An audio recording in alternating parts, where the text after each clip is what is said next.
First time I would wager in all of your living memories, I now am proud to present to you the life and times of Ernest Hemingway in approximately 3.5 minutes. Go!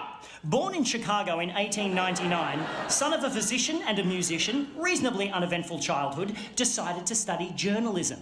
Enlisted with the Red Cross during World War I, got blown up in Milan and spent 6 months in hospital with severe shrapnel wounds in both legs. Fell in love with a nurse, they decided to get married. He came home to prepare, she stayed there and ditched him for an Italian soldier, which initiated a lifelong pattern of him rejecting women before they had a chance to reject him. Take note, Maddie. Got a job as a foreign correspondent, fell in love with his roommate's sister, married her and moved to Paris. They hung out with Gertrude Stein, they kicked it with Pablo Picasso. He started writing in earnest, no pun intended, moved to Toronto, had a kid, moved back to Paris, published a couple of books, cheated on his wife, got divorced, married the other woman, converted to Catholicism,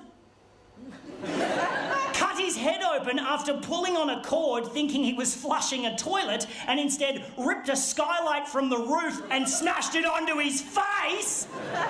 Moved to Kansas City, had another kid, his dad committed suicide, he shot a lot of bears for some reason.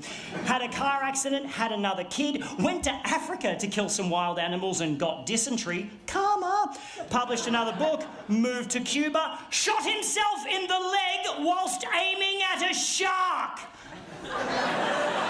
Cheated on his wife, got divorced, married the other woman, published For Whom the Bell Tolls, sold 500,000 copies in a couple of months and got nominated for a Pulitzer Prize, cheated on his wife, got divorced, married the other woman, became the self-appointed leader of a band of village militia outside of Paris and was subsequently brought up on charges for contravening the Geneva Convention and got away with it like a fucking champion.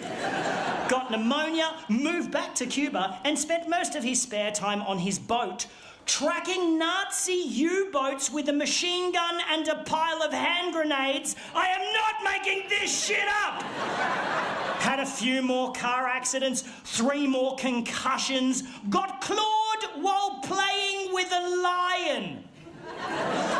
Got depressed, drank, got fat, published a couple more books, went back to Africa to shoot some more wild animals and barely survived 2 separate plane crashes in the space of 24 hours, winding up with a fractured skull, internal bleeding, cracked spine, ruptured liver, first-degree burns and a paralysed sphincter muscle. Come on!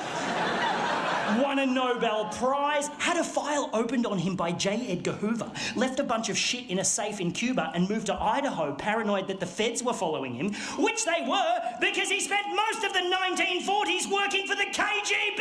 Again, not making this shit up. Suffered from hepatitis, nephritis, hypertension, hemochromatosis, anemia and impotence. Karma. Got committed, received way too much electroconvulsive therapy and came out all fucked up, started hinting at suicide, so immediately got recommitted, received another couple of months worth of electroconvulsive therapy, got released, put both barrels of his favourite 12-gauge shotgun into his mouth and blew his fucking head off. What a guy!